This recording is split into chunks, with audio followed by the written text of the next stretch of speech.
साथियों, वाकई में मजदूरों की दिक्कतें बहुत हैं, मजदूरों का संघर्ष भी बहुत है और ये संघर्ष सालों से और अगर पीछे जाएं तो सदियों से लगातार चल रहा है। लेकिन उनकी समस्याएं और उनकी दिक्कतें कम होने की बजाय लगातार बढ़ती चली जा रही है। सरकार कोई भी आती है केवल झूठ बोलती है, नीयत उसकी खराब है, नीति उसकी खराब है और सही मायने में बेईमान सरकारें हैं जो मजदूरों को, आम आदमियों को धोखा देती हैं। उनसे वोट लेकर सत्ता में आने के बाद केवल अपने चुनिंदा साथियों के लिए, पूंजीपतियों के लिए, पैसे वालों के लिए काम करते हैं, बाकी मजदूर के लिए कोई काम नहीं करते। लेकिन इसमें कहीं ना कहीं मजदूर की भी कुछ कमियां और कमजोरियां हैं। आखिर कोई भी सरकार जिस ठेका प्रथा को आप हटवाना चाहते हैं, जिस आउटसोर्सिंग को आप खत्म करवाना चाहते हैं और परमानेंट सभी मजदूरों को करवाना चाहते हैं, नियमित करवाना चाहते हैं, कोई सरकार क्यों करेगी? कौन होते हो आप? किस लिए करें? कभी अपने अंदर झांककर ये सवाल पूछने का प्रयास किया है आपने? आखिर क्या हक है आपका कि सरकार से कह सको हमें आउटसोर्सिंग नहीं चाहिए, हमें ठेका प्रथा नहीं चाहिए, हम सरकार के लिए काम करते हैं तो हम सरकार के स्थायी नियमित कर्मचारी के रूप में काम करेंगे? कभी कहा है आपने? क्या आप जानते भी हैं इस बात को? मुझे लगता है आप में से बहुत से लोग इस बात को जानते हैं, क्योंकि आप जहां आपके हक और अधिकार हैं उसको पढ़ने का कभी प्रयास नहीं करते। जहां सरकार की जिम्मेदारियां हैं, जो जिम्मेदारियां हैं, उसे जानने का भी प्रयास नहीं करते। अगर आप करते तो निश्चित रूप से आपको आपके हक मिल गए। कहां मिलेंगे आपको आपके हक? कहां लिखा है ये सब कुछ? ये लिखा है भारत के संविधान में। और आप सब कुछ पढ़ लेंगे, सब कुछ देख लेंगे, बाकी और चीजों को जानने का प्रयास करेंगे, लेकिन कभी भी संविधान को पढ़ने, अपने अधिकारों को जानने, सरकार की जिम्मेदारियों और उत्तरदायित्व को जानने का प्रयास कभी नहीं करेंगे। यह है आपकी सबसे बड़ी दिक्कत। और इसके आगे भी दिक्कत आती है आपकी धर्म के आधार पर दिक्कत, जाति के आधार पर दिक्कत। वो दिक्कतें भी आपके साथ साथ चलती हैं, क्योंकि जब वोट देने की स्थिति आती है तो कहीं ना कहीं आपके दिमाग में धर्म और जाति रहती ही है। एक बार ईमानदारी से इस बात को स्वीकार करो, हाँ ये रहती है। पर साथियों, आज इस हॉल में जितने भी साथी बैठे हैं और इस हॉल के बाहर जितने भी साथी हैं, वो लगभग दिल्ली के अलग अलग विभाग से आए हुए, अलग अलग जगह से आए हुए साथी हैं। पर हैं कौन? सारे मजदूर ही तो हैं, सारे कर्मचारी ही तो है ना। तो आपकी तो एक ही जाति है, मजदूर, कर्मचारी। इसके अलावा आपकी कौन सी जाति है? हो सकती भी है क्या? ध्यान करो, कार्ल मार्क्स ने कहा था कि दुनिया के मजदूर एक हो जाओ, लेकिन क्या आप हो पाए? नहीं हो पाए।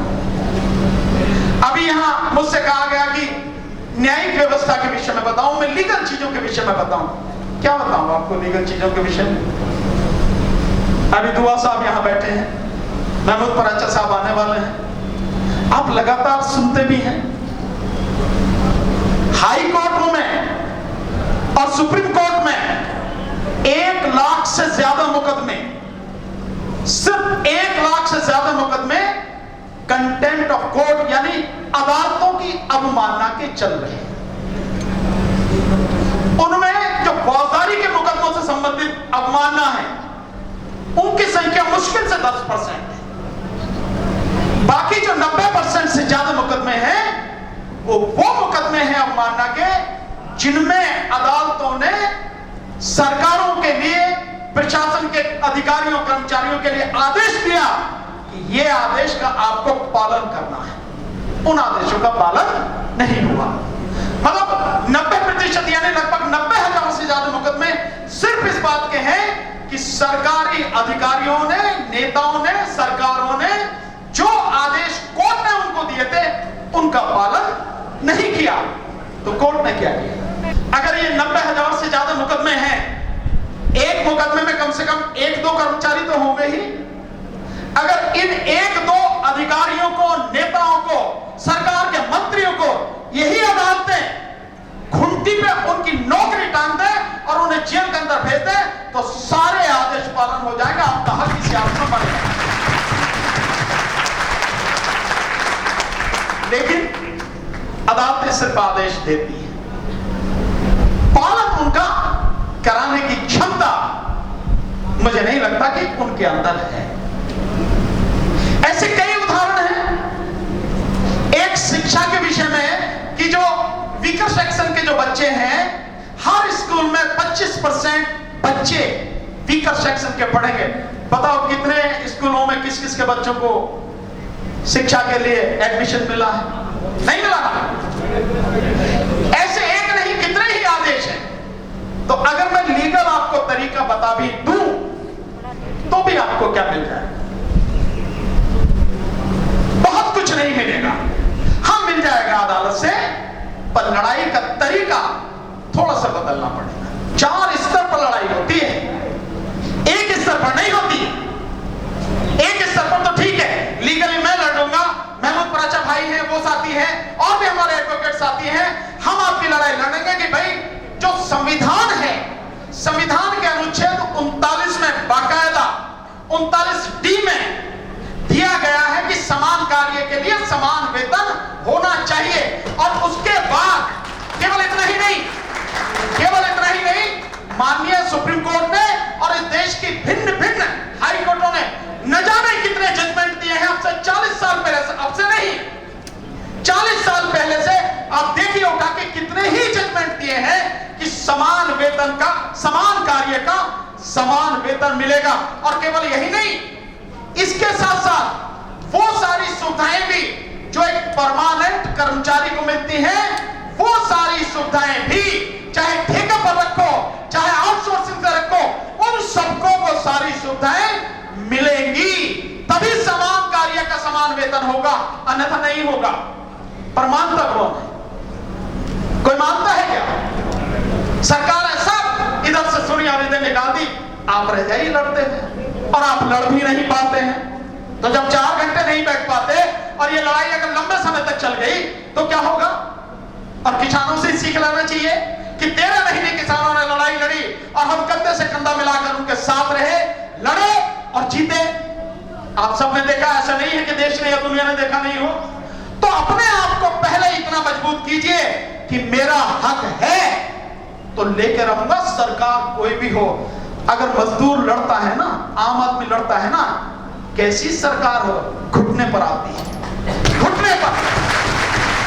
और पहले ईमानदारी से आप जाति धर्म को छोड़कर मजदूर बनो, कर्मचारी बनो। देन ईमानदारी से अपने अंदर झांक कर देखो कि मैं लड़ने के लिए तैयार हूं, नहीं हूं तो मैं अपने आप को लड़ने के लिए तैयार हूं। और साथियों, फिर उसके बाद लड़ाई शुरू रही हमारी बात, तो हम लीगली कहीं भी लड़ना पड़े, सुप्रीम कोर्ट में, हाई कोर्ट में, हम आपकी लड़ाई हर स्तर पर लड़ेंगे। केवल कोर्ट में ही नहीं, कोर्ट के बाहर भी कंधे से कंधा मिलाकर आपके साथ खड़े होकर लड़ेंगे।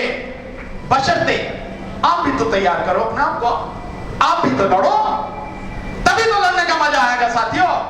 किसानों ने किया, साथ में लड़ने का मजा आया। सीए एनआरसी का आंदोलन, लड़ने में मजा आया।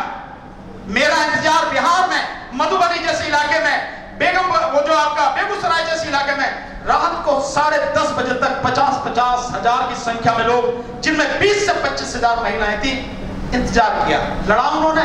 और आज तक सरकार की हिम्मत नहीं है कि CNRC का कानून लागू कर सके। ये होती है लड़ाई, लड़ना इस तरह से पड़ेगा। और मैं जो आपको बता रहा हूं, ये सारे अधिकार आपको संविधान में, संविधान के नीति निर्देशक सिद्धांतों में, बहुत ज्यादा नहीं है, अनुच्छेद 36 से लेकर अनुच्छेद 51 तक पढ़ लो बस, इतना ही तो है। इतना पढ़ के अगर समझ में नहीं आ रहा तो मुझे फोन करो, मैं समझाऊंगा आपको क्या है उसमें। हमारे साथी वो बताएंगे आपको। इतना पढ़ लो तो आपको आपके हक पता लग जाएंगे और आपको सरकार की जिम्मेदारी पता लग जाएगी साथी। ये काम आपको करना पड़ेगा साथी। और एक मेरा सुझाव है, माननीय ऋषि कपिल साहब ने बहुत अच्छी तरह से समझाया, और मैं माननीय ऋषि कपिल साहब को, उनकी पूरी टीम को, यहाँ पर बैठे हुए सभी साथियों को, और यहाँ सामने बैठे और जो आए हैं इस प्रोग्राम में, उन सभी साथियों को बहुत धन्यवाद देता हूँ, बधाई देता हूँ कि बिगुल आपने बहुत मजबूती के साथ बजाया है। और मुझे विश्वास है कि बिगुल की आवाज 27 सितंबर को इतनी मजबूत होगी, इतनी जोरदार होगी कि न केवल राज्य सरकार, केजरीवाल, बल्कि केंद्र सरकार और प्रधानमंत्री मोदी के भी कान में गूंजेगी। और तब उन्हें समझ में आएगा कि मजदूर की ताकत क्या है। सर, सुझाव मेरा एक इतना सा है, मैं किसान आंदोलन में किसान मंच पर था, पहले दिन मैंने एक बात उनको कही थी सर। उन्होंने लिखा हुआ था किसान मजदूर एकता, लेकिन जो सरकार को देने के लिए उन्होंने लेटर बनाया था, मजदूर की एक मांग नहीं थी उसमें। मैंने मंच से कहा किस बात की एकता है भाई, जिनकी बात आप, जिनका नाम आपने लिखा हुआ है किसान मजदूर एकता, बात तो सारी किसानों की कर रहे हो, हालांकि बात सारी सही थी, पर मजदूरों की अगर बात कर रहे हो, उनको साथ में ले रहे हो, उनकी बात भी तो इसमें होनी चाहिए कि नहीं होनी चाहिए? बताइए आपकी होनी चाहिए नहीं होनी चाहिए? होनी चाहिए साहब। वही आपसे कह रहा हूं, मेरी बात को समझने की कोशिश कीजिए कि ये केवल बिजली वालों का मसला नहीं है। यहां बिजली वाले साथी आए हैं, उनकी तरफ से आह्वान किया गया है, लेकिन यहां पर मेडिकल के भी साथी हैं, उन्हें भी वही पैसे मिलते हैं जो आप। यहां पर एनसीडी के भी साथी हैं, उनकी भी स्थिति वही है। और यहां पर शिक्षा विभाग के भी लोग, कि न केवल बिजली कर्मचारियों की, बल्कि उसमें मेडिकल के साथियों की, सफाई कर्मचारियों की, एनसीडी के कर्मचारियों की, और भी जितने विभाग के साथी हैं, जब हम उनको साथ में लाना चाहते हैं, उनका सहयोग चाहते हैं, उनकी बात भी उस लड़ाई में, उस मेमोरेंडम में, उस ज्ञापन में होनी चाहिए, ताकि सबका कल्याण हो, किसी एक का नहीं, किसी एक के साथ भेदभाव नहीं करना किसी हालत। लड़ाई तो सबकी सामूहिक है ना साथियों, इसलिए मेरा निवेदन है ये करें। और अब एक बात सिर्फ कि मैंने आपको बताया कि लड़ाई 4 स्तर पर होती है। एक, सड़क पर जो आप और हम सब लड़ते हैं। दूसरी लड़ाई अदालत में, जहां वकील लड़ते हैं। तीसरी लड़ाई संसद में। चौथी लड़ाई विधानसभा में। ये 4 प्लेटफॉर्म हैं जहां पर लड़ाई होती है। अब जरा अपने अंदर झांक के देखो, चलो सड़क पर तो आप लड़ लोगे, मान लिया, और चलो मान लेते हैं कि अदालत में हम और हमारे साथी वकील वो लड़ेंगे, मान लेते हैं। कौन लड़ेगा संसद में आपकी लड़ाई? कौन लड़ेगा विधानसभा में आपकी लड़ाई? वहां नहीं होने चाहिए लड़ने वाले, वहां भी लड़ने वाले होने चाहिए। तो आप क्यों भूल जाते हैं कि लड़ाई का सबसे बड़ा, आखिर कानून तो वही बनते हैं, लागू तो वही से कराए जाते हैं, और वो इतना महत्वपूर्ण फील्ड है, हम उसके विषय में बिल्कुल भूल जाते हैं। मेरा आपसे निवेदन है, इन सारी चीजों को, माननीय कपिल साहब से भी मेरा निवेदन है, बाकी यहां सारे बैठे हुए जितने भी लीडर हैं, जितने भी साथी हैं, सबसे मेरा विनम्र अनुरोध है, हर स्तर पर लड़ाई लड़नी है, हर स्तर पर आपका आदमी हो, आपका आदमी पहुंचे, इस बात को ध्यान में रखकर अपनी लड़ाई की तैयारी करिए और लड़िए। लड़ेंगे तो सवाल ही पैदा नहीं होता कि कोई आपकी बात न सुने। हमने तो खूब अपने आप देखा है, झुकाया है सरकार अपनी आंखों के सामने। हाँ, एक बात जरूर कहना चाहूंगा, आगाह करना चाहूंगा, भाई मेरे कोई भी साथी ऐसा मत कर दीजिए जैसा महिला पहलवानों के साथ, बहन बेटियों की इज्जत आबरू को जिस तरह से सौदा कर लिया कुछ दलालों ने, सरकार के दलालों ने, ऐसा सौदा कोई करना नहीं। यही मेरा आपसे निवेदन है। और पहचानना उन लोगों को जो अपने बीच गद्दार हैं, सरकार के दलाल हैं, सौदा करने वाले हैं। मैं दावे के साथ कह सकता हूं, कम से कम डीसी कपिल साहब, मैं और ऐसे कई साथी किसी कीमत पर सौदा नहीं करेंगे, चाहे कुछ भी हो जाए।